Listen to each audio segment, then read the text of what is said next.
T'es-tu déjà senti vraiment impuissant? Le feeling que c'est plus toi qui mène?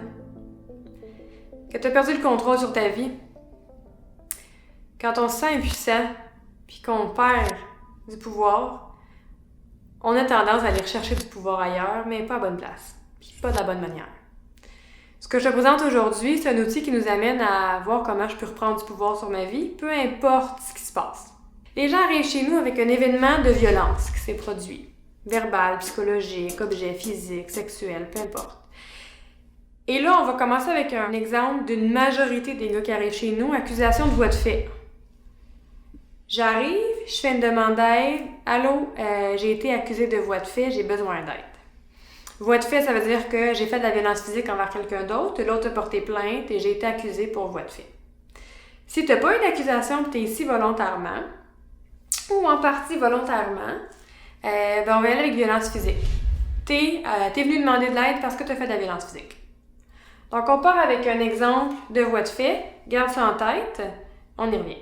Il y a des choses dans la vie sur lesquelles tu as du pouvoir. Des choses sur lesquelles tu n'as pas de pouvoir. Tu peux soit te mettre en action ou ne pas te mettre en action. On va mélanger tout ça puis on va te montrer c'est quoi que ça donne dans les cadrans.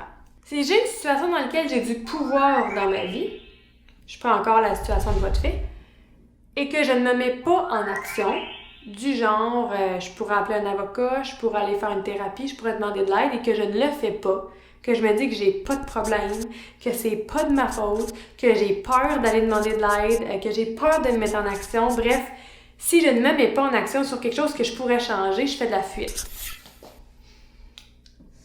Fait que là, tu le vois, ce cadran-là, il est rouge.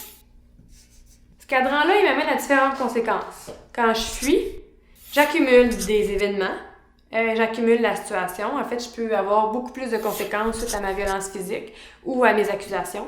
Et là, conséquences s'enchaînent. J'ai un interdit de contact que je peux plus voir mon conjoint, ma conjointe. Je peux plus voir mes enfants. La DPJ embarque. Et là, les mesures commencent à s'étirer parce que je fuis. Pourquoi tu fuis, je ne sais pas exactement. Il y a une raison. Mais la fuite, ça m'amène à accumuler.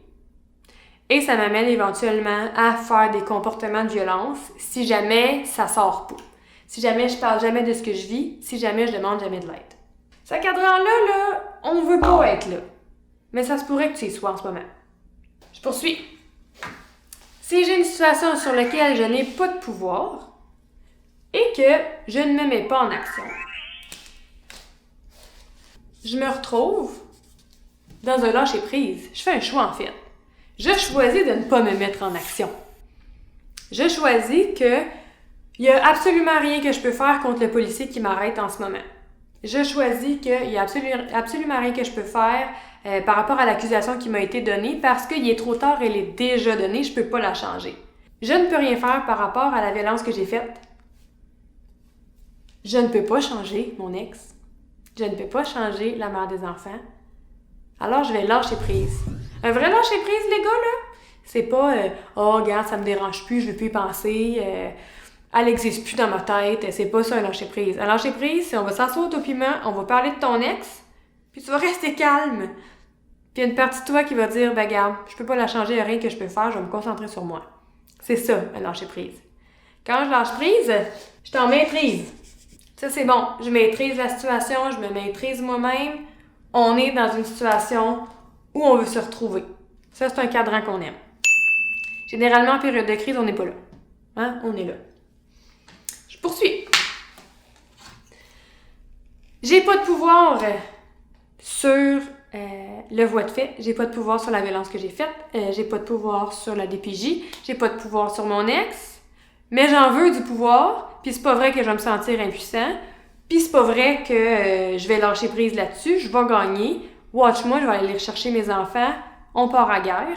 Là, on se retrouve dans de l'acharnement.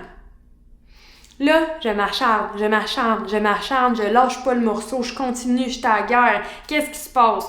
On se retrouve avec un gars brûlé. Le soir, à quoi tu penses? C'est juste ça qui roule. Tu te réveilles la nuit, c'est juste ça qui roule. Tu te réveilles, c'est juste ça qui roule. T'es brûlé, première des choses.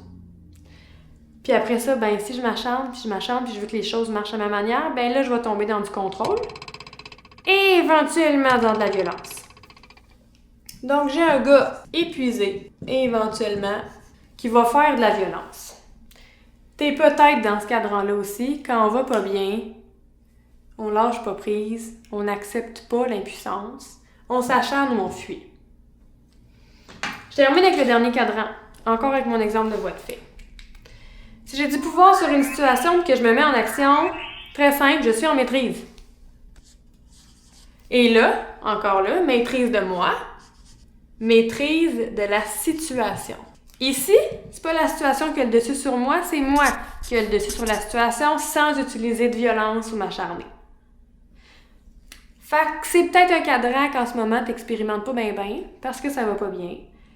Mais c'est des cadrans vers lesquels on veut te diriger. Si t'as le choix, là, entre être ici ou être là, je suis pas mal sûre que t'as envie d'être là. T'as probablement aucune idée comment sortir de cette guerre-là. Comment te mettre en action après des années à te dire qu'il n'y en a pas de problème, que je suis capable seule, que je vais m'en sortir. On veut vous aider à sortir de la violence, ces cadrans-là vous amènent là. On veut vous amener à reprendre du pouvoir sur votre vie. Ces cadrans-là vont vous amener là. Je te propose un exercice. Premièrement, identifie t'es où. En ce moment, là, en période de crise, à la moitié de ta thérapie. En visionnant la vidéo parce que t'es tombé dessus comme ça. T'es où? Puis où est-ce que t'aimerais être? Pour te sentir bien, pour te sentir mieux, pour te sentir libéré, où tu veux être? On fait un exercice en lien avec cette question-là. Je te propose d'écrire 3 éléments qui sont difficiles dans ta vie actuellement. 3 choses que tu trouves difficiles, que ce soit le voie de fait. Par exemple, que ce soit l'absence de mes enfants, que ce soit le conflit, la séparation, que ce soit le deuil de la famille, que ce soit j'ai perdu ma job, peu importe. Écris les éléments qui viennent te chercher. Parmi ces 3 éléments-là, identifie s'il y a quelque chose que tu peux faire pour que ça bouge. Le voie de fait, il n'y a rien que tu peux faire.